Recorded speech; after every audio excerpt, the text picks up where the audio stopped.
ሰላም ቤተሰቦቼ እንዴት ናችሁ? ዛሬ እንድንነጋገርበት የምፈልገው ሐሳብ አለ።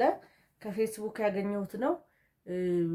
እስቲ ሐሳቡን ላንብበውና ሐሳብ ትሰጡበታላችሁ። እኔም የራሴን ሐሳብ ሰጣለሁ ማለት ነው። እንዴት ናችሁ እናቶች? እንዴት ናችሁ? ከክፍለ ሀገር ወደ አዲስ አበባ መቀየር ግድ ሆነብኝ እና የኔና የባለቤቴ ደሞዝ አጠቃላይ 55,000 ነው እና ያኖረኛል ወይ አዲስ አበባ ኑሮ ሳስበው ፈራው።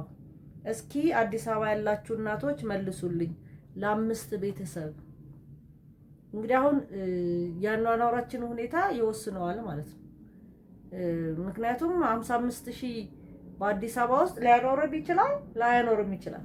50,000 ብር ቤት እንከራይ ካለን አያኖረንም። በ10,000 ብር ደግሞ ቤት ተከራይተን ለልጆች ትምህርት ቤት ከፍለን ሌላ አስቤዛ አርገን የትራንስፖርት ከፍለን እንኖር ካልንም እንኖራል። ስለዚህ እንግዲህ ኑሯችንን የምንወስነው እኛው ነን ማለት ነው። እንዳልኳችሁ ነው። 5 ቤተሰብ ይዤ 50,000 ብርም ቤት ኪራይ አለ፣ 20,000 ብርም ቤት ኪራይ አለ፣ 10,000 ብርም ቤት ኪራይ አለ፣ ከዛ በታችም ከዛ በላይም ቤት ኪራይ አለ። ስለዚህ ወሳኙ እኔ ነኝ። ሰፍቶኝ የተሻለ ልኑር ብዬ ምል ከሆነ ምንድነው የሚሆነው? እንዳለ ብሩን እጨርሰዋለሁ ማለት ነው። አይ ደግሞ ብዬ እንዳቅሜ መኖር መቻል አለብኝ ምል ከሆነ ደግሞ ምንድነው ሊሆን የሚችለው?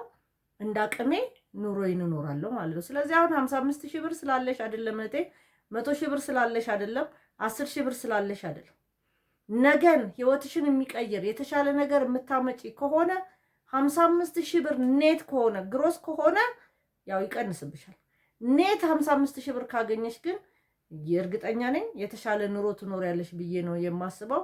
ይሄን ያህል አዲስ አበባን ማጋነኑ 55,000 ብር አያኖርም ተብሎ መታሰቡ ራሱ ከባድ ነው። ስለዚህ አዲስ አበባ ውስጥ የ100,000 ብርን ቤት ልትከራይ ትችላለሽ፣ የ10,000 ብርን ቤት ልትከራይ ትችላለሽ። የምትበይው ነገር የፈለግሽውን ሁሉም በቃ ባንዴ ስጋውንም ምኑንም ላርግ ካልሽ ለአንድ ቀን ሊሆን ይችላል 55,000 ብር። አይ ደግሞ ብለሽ በስርዓት ልጆችሽን አስተምረሽ ጥሩ ነገር አብልተሽ አልብሰሽ ከሆነ ደግሞ ኢቭን ለምሳሌ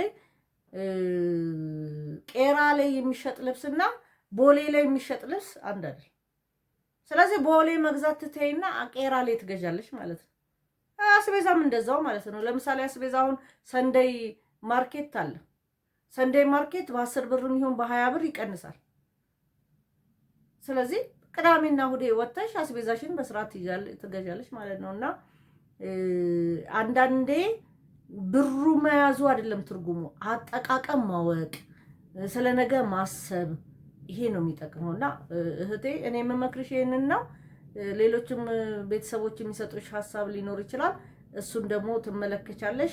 ግን 55,000 ብር በአዲስ አበባ ኑሮ በቂሽ ነው ብዬ ነው የማስበው።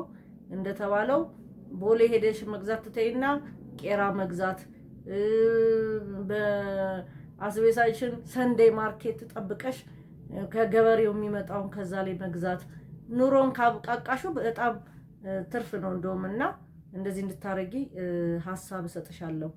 አመሰግናለሁ ቤተሰቦቼ። ሐሳብ ካላችሁ እዚህ ላይ እንድንወያይበት ነው ዋናው። እንደዚህ አይነት ሐሳቦችን ማመጣው እንድንወያይበት እንጂ ሌላ ነገር አይደለም። ስለዚህ ሐሳብ ከእናንተ ጋር የሚመጣል ያንን ሐሳብ እንድንወያይበት ነው። እስቲ ይበቃታል? ጥሩ ነው 55,000 ብር ወይስ ትንሽ ነው? አዲስ አበባ ውስጥ በ55,000 ብር አይደለም በ5,000 ብር የምንኖር ሰዎች የለንም? ሐሳብ ስጡበት። ይሄንን ቪዲዮ ላይክ፣ ሼር፣ ሰብስክራይብ እንድታረጉ ትጋብዛችኋለሁ። በሌላ ፕሮግራም እስክንገናኝ ሰላም ሁኑ።